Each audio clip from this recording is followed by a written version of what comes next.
अस्सलाम वालेकुम रहमतुल्लाहि व बरकातुहू। My dear students and viewers, उम्मीद है आप सब लोग खैरियत से होंगे। स्टूडेंट्स, आज हम इंशाल्लाह ताला कॉस्ट अकाउंटिंग का जो चैप्टर नंबर 3 है फाइनेंशियल स्टेटमेंट्स का, जिसमें हम cost of goods manufactured and sold statement जो है वो पर्टिकुलरली बनाते हैं तकरीबन हर क्वेश्चन में। उससे रिलेटेड आज हमारा ये लास्ट टॉपिक है प्रॉब्लम नंबर 32। प्रॉब्लम नंबर 29, 30 और 31 आप काट दें या आप बेशक ना करें। 32 से रिलेटेड जो है इलिस्ट्रेशन नंबर 25 और 26 ये ज़रूर कीजिएगा। प्रॉब्लम नंबर 32 रीड आउट करने से पहले और इसको समझाने से पहले कुछ कॉन्सेप्ट है जो मैं आपको समझाना चाहता हूँ। तो सबसे पहले हम उस कॉन्सेप्ट को समझते हैं, फिर प्रॉब्लम नंबर 32 मैं रीड आउट करूँगा और फिर इसको हम सॉल्व करेंगे इंशाल्लाह ताला। देखें जी, फॉर एग्जांपल दो बिजनेस कंसर्न है, बिजनेस ए। हर बिजनेस के ऑपरेशन आप समझते हैं डिफरेंट होते हैं। एक बिजनेस बी, दोनों एक जैसी फॉर एग्जांपल प्रोडक्ट जो है वो सेल कर रहे हैं। बिजनेस ए उस प्रोडक्ट की सेल प्राइस रखता है, उसको फरोख्त करता है ₹100 पर यूनिट, और बिजनेस बी जो है उसकी सेल प्राइस रखता है 110 पर यूनिट। इन दोनों की कॉस्ट प्राइस सेम है। बिजनेस ए उस प्रोडक्ट को की उसकी कॉस्ट प्राइस है 90 रुपीज़ और यहाँ पर भी कॉस्ट प्राइस है 90।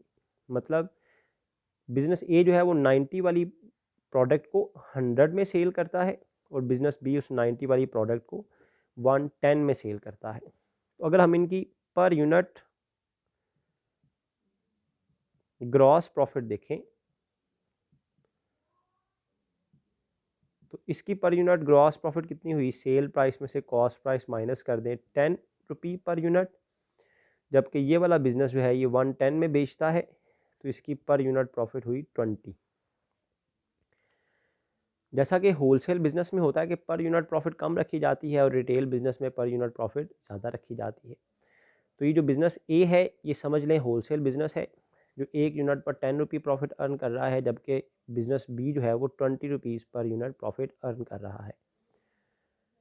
अगर बिज़नेस ए जो है वो 5000 यूनिट सेल करता है, यूनिट सोल्ड, टोटल यूनिट जो है वो 5000 यूनिट सेल करता है, तो इसकी जो प्रॉफिट है टोटल ग्रॉस प्रॉफिट वो कितनी होगी। अगर एक यूनिट की प्रॉफिट 10 रुपये है तो 5000 यूनिट्स पर 10 रुपये के हिसाब से 50,000 प्रॉफिट आएगी। तो इसने 50,000 प्रॉफिट जो है वो अर्न की। और अगर यही 50,000 प्रॉफिट बिजनेस बी अर्न करना चाहता है, अगर बिजनेस ई भी चाहता है, बी भी चाहता है कि उसकी भी ग्रॉस प्रॉफिट 50,000 आए, तो उसे कितने यूनिट्स बेचने पड़ेंगे।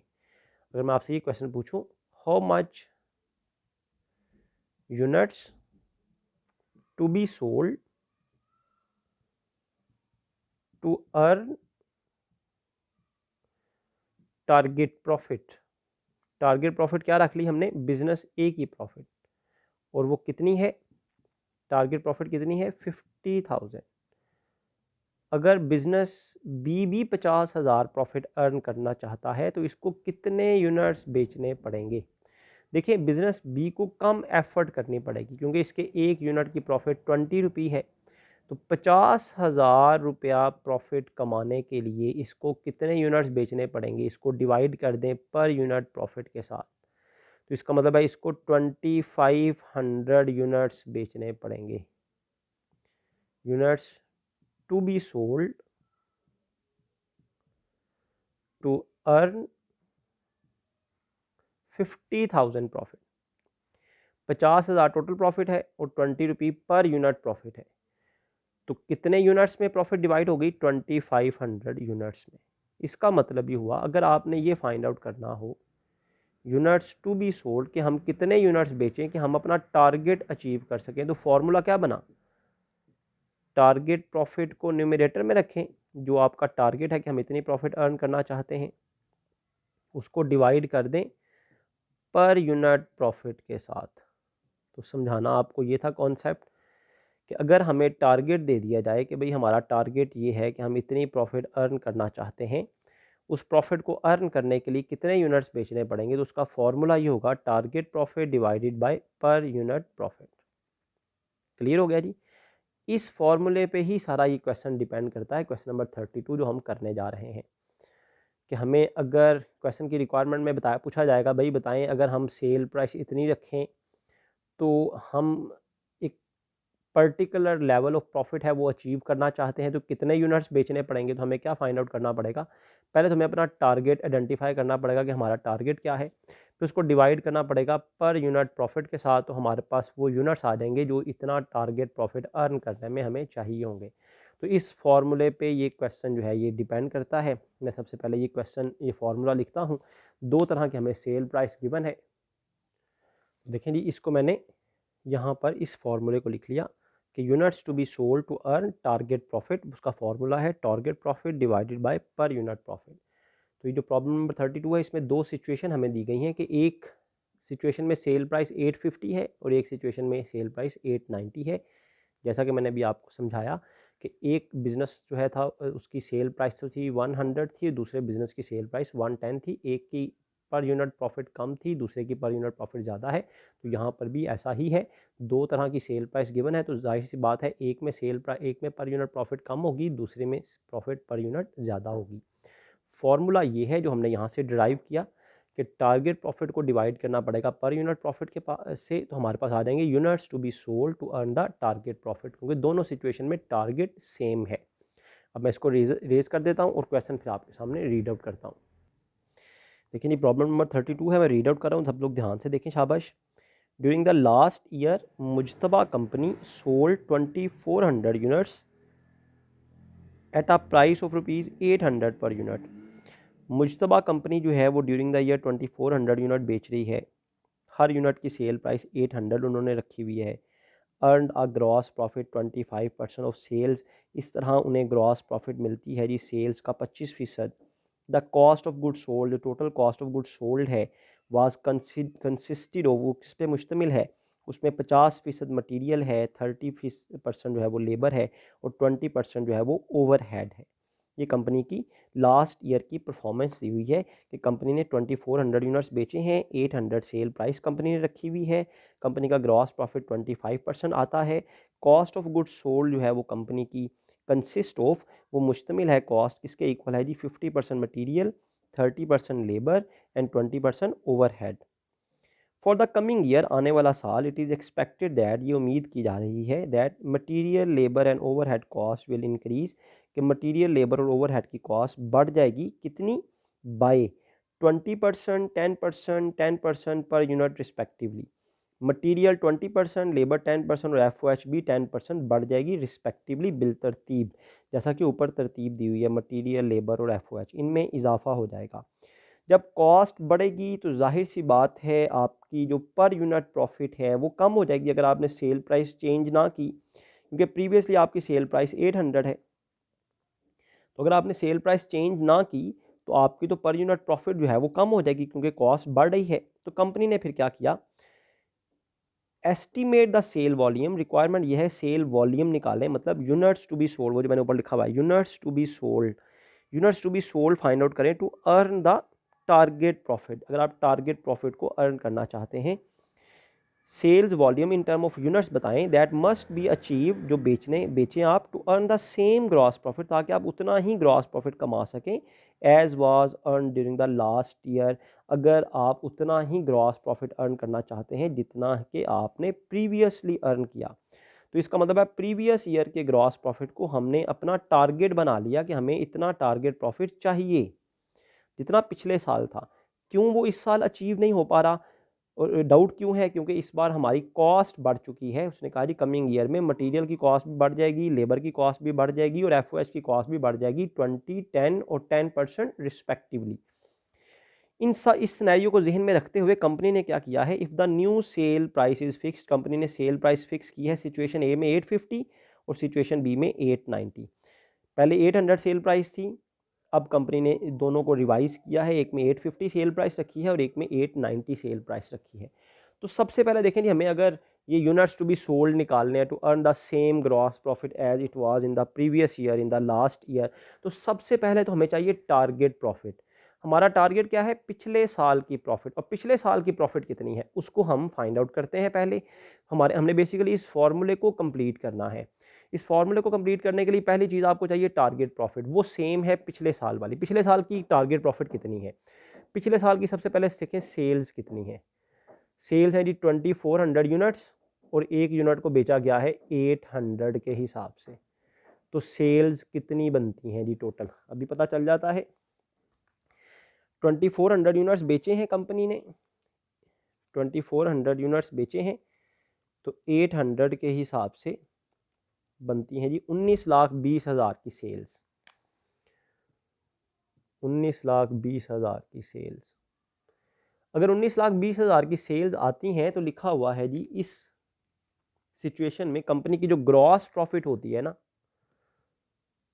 ग्रॉस प्रॉफिट जो कंपनी की है that is 25% of sales. Sales का 25%। तो सेल्स आपके पास गिवन है, उनका 25% ले लें। सेल्स हैं जी 19,20,000, उनका 25% लेंगे तो ये पिछले साल की ग्रॉस प्रॉफिट आपके पास आ जाएगी। सेल्स का 25% लेके वो आएगी 4,80,000। This is gross profit which company earns during the previous year. अब है सिचुएशन ये है कि जो पिछले साल की ग्रॉस प्रॉफिट है कंपनी चाहती है कमिंग ईयर में भी वही प्रॉफिट हो। इसका मतलब टारगेट किसको बना लिया? पिछले साल की ग्रॉस प्रॉफिट को। तो पिछले साल की ग्रॉस प्रॉफिट हमने फाइंड आउट कर ली है और वो है 4,80,000। तो हमारी सिचुएशन में एक चीज़ तो फाइंड आउट होगी, दैट इज़ टारगेट प्रॉफिट। हमारा टारगेट क्या है? पिछले साल की प्रॉफिट, और पिछले साल की प्रॉफिट कितनी है? 4,80,000, क्योंकि बताया हुआ था ग्रॉस प्रॉफिट 25% ऑफ सेल्स है। सेल्स हमने फाइंड आउट कर ली, उनका 25% लिया तो पिछले साल की ग्रॉस प्रॉफिट आ गई। यही हमारा टारगेट प्रॉफिट है, यही हमारी टारगेट प्रॉफिट है। Target profit for coming year वो यही है जो पिछले साल थी। कंपनी ने लिखा हुआ है कि कंपनी की टारगेट प्रॉफिट वही है जो पिछले साल कंपनी ने अर्न किया, और पिछले साल कंपनी ने 4,80,000 अर्न किया है। दैट्स वाई मैंने फॉर्मूले में इसको लिख दिया है। अब हमें चाहिए पर यूनिट प्रॉफिट। भाई पर यूनिट प्रॉफिट किसके इक्वल है? Per unit profit is equal to per unit sale price minus cost price per unit. ठीक है जी। सेल प्राइस तो हमें गिवन है सिचुएशन ए में भी, सिचुएशन बी में भी। सिचुएशन ए में सेल प्राइस कितनी है? 850, और सिचुएशन बी में सेल प्राइस कितनी है? 890। हमें क्या चाहिए? कॉस्ट प्राइस चाहिए कि per unit cross profit cost price कितनी होगी, ताकि हम सेल में से कॉस्ट प्राइस माइनस करें तो पर यूनिट प्रॉफिट आ जाए। ये पर यूनिट प्रॉफिट आएगी, इसको हम डिनोमिनेटर में रखेंगे, बटे के नीचे रखेंगे, तो हमारे पास यूनिट्स आ जाएंगे to be sold to earn 4,80,000। अब कॉस्ट प्राइस निकालने के लिए हमें क्या करना है? हमें पहले पिछले साल की कॉस्ट देखनी है, उसमें फिर इजाफा करना है, क्योंकि अब कॉस्ट वो नहीं है जो पिछले साल होगी, क्योंकि पिछले साल वाली कॉस्ट से कॉस्ट अब बढ़ गई है। तो हम पहले क्या निकालते हैं? Cost price of last year. Cost price calculate करने का तरीका यह है कि आप सेल्स में से ग्रॉस प्रॉफिट माइनस कर दें। सेल्स है 19,20,000, इसमें से ग्रॉस प्रॉफिट माइनस कर दें 4,80,000, तो आपके पास कॉस्ट आ जाएगी प्रीवियस ईयर की, प्रीवियस ईयर की। तो 19,20,000 में से 19,20,000 में से ये सेल प्राइस है, इसमें से प्रॉफिट माइनस कर दें तो कॉस्ट आ जाएगी 14,40,000। ये कॉस्ट आ गई। अब ये पिछले साल की कॉस्ट है, टोटल कॉस्ट है ना, तो हम cost per unit find out कर लेते हैं। टोटल कॉस्ट है 14,40,000, पर यूनिट कैसे फाइंड आउट करेंगे, इसको यूनिट्स पर डिवाइड कर दें। यूनिट्स हैं 2400, देखें 2400 यूनिट्स हैं, 2400 पर डिवाइड कर दें तो एक यूनिट की कॉस्ट आ जाएगी 600, पर यूनिट कॉस्ट आ गई 600। अब ये तो पिछले साल की सेल कितनी है 800 और पिछले साल की कॉस्ट कितनी है 600, ठीक हो गया।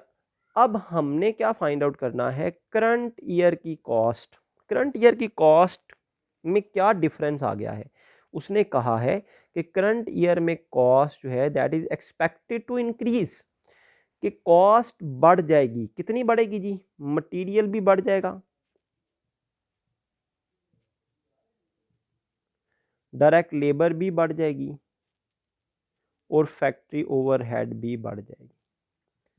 मटेरियल 20% बढ़ेगा, लेबर 10% और एफओएच भी 10%। ओवरऑल नहीं बताया हुआ कि 600 में इतना इजाफा होगा, अलग अलग बताया हुआ है। अब 600 की जो कॉस्ट है इसमें मटेरियल कितना है, इसमें लेबर कितनी है, इसमें एफओएच कितनी है, क्योंकि इजाफा अलग अलग हुआ है। अगर इजाफा इकट्ठा होता ना सबका कि जी टोटल कॉस्ट 20% बढ़ेगी तो हम इस 600 में 20% इजाफा कर देते। बताया उसने इस तरह से हुआ है, for the coming year it is expected that material labour and overhead cost will increase. Material 20% बढ़ेगा, लेबर 10% बढ़ेगी और एफओएच भी 10% बढ़ेगी। अब हमने क्या करना है, पहले इस कॉस्ट को मटेरियल, लेबर और एफओएच में डिवाइड करना है। उसका तरीका भी उसने हमें बताया हुआ है। The cost of goods sold was consisted of, जो कॉस्ट ऑफ गुड्स सोल्ड है ना उसमें 50% मटेरियल है, 30% लेबर है और 20% एफओएच है। तो पहले हम इस कॉस्ट के 3 हिस्से करते हैं ना, कि इस कॉस्ट में मटेरियल कितना है, लेबर कितनी है और एफओएच कितनी है। भाई मटेरियल है 50%, भाई लेबर कितनी है 30%, एफओएच कितनी है 20%। ये कॉस्ट के 3 हिस्से हो जाएंगे। ये आ जाएगी 300 मटेरियल है, 180 लेबर है और 120 एफओएच, ठीक हो गया।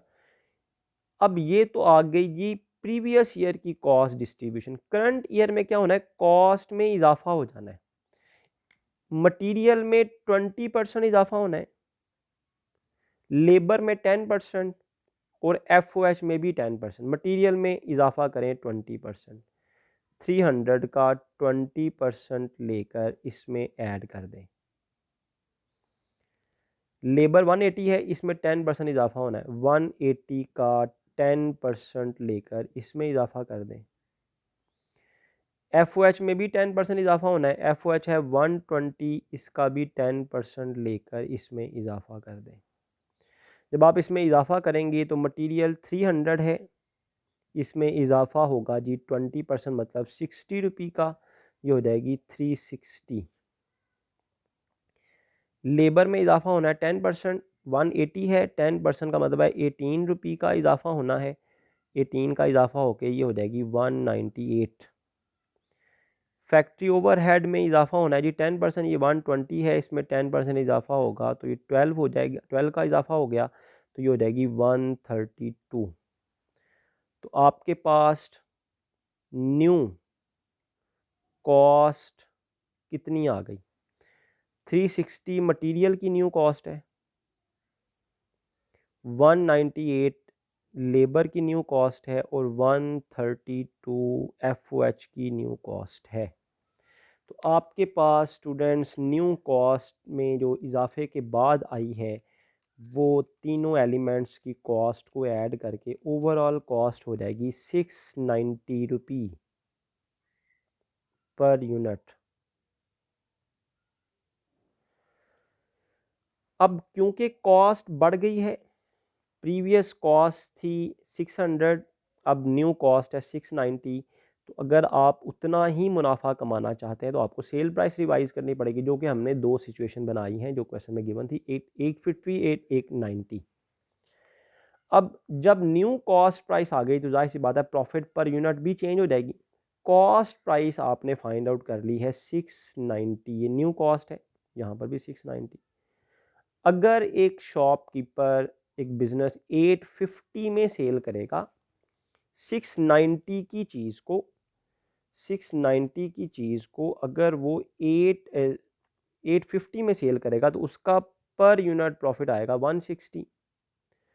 और अगर वो सेल करेगा 890 में तो उसकी पर यूनिट प्रॉफिट आएगी 200। तो क्या हुआ, सेल प्राइस बढ़ने से, कॉस्ट प्राइस बढ़ने से सेल प्राइस भी रिवाइज करनी पड़ेगी। जब सेल प्राइस रिवाइज की 850 और 890 रखी तो कॉस्ट भी न्यू रखनी पड़ेगी। न्यू कॉस्ट जो है वो इजाफे के बाद आ गई 690। तो पर यूनिट प्रॉफिट 160 है, यहाँ पर यूनिट प्रॉफिट 200 है। तो हमें क्या चाहिए था, हमें फाइंड आउट करना था units to be sold to earn the target profit. Target profit थी पिछले साल वाली प्रॉफिट, पिछले साल वाली प्रॉफिट हमने फाइंड आउट की, वो थी 4,80,000। अगर इतनी ही प्रॉफिट चाहिए तो आपको क्या करना है, अपनी सेल प्राइस को रिवाइज करना है। वो हमने रिवाइज कर ली, एक सिचुएशन में 850 रख ली, एक में 890 रख ली। तो पर यूनिट प्रॉफिट में चेंज आ गया, एक में पर यूनिट प्रॉफिट 160 है, दूसरे में पर यूनिट प्रॉफिट 200 है। हमने ये फाइंड आउट करना है कि सेम प्रॉफिट अर्न करने के लिए, सेम प्रॉफिट अर्न करने के लिए हमें कितने यूनिट्स बेचने पड़ेंगे। तो यहाँ पर 160 पर यूनिट प्रॉफिट है और यहाँ पर यूनिट 200 है। इससे डिवाइड कर दें पर यूनिट प्रॉफिट से तो आपके पास वो यूनिट्स आ जाएंगे to be sold to earn the same gross profit. तो 4,80,000 की प्रॉफिट अर्न करने के लिए अगर आप 160 रुपये पर यूनिट प्रॉफिट रखते हैं तो आपको 3000 यूनिट्स बेचने पड़ेंगे।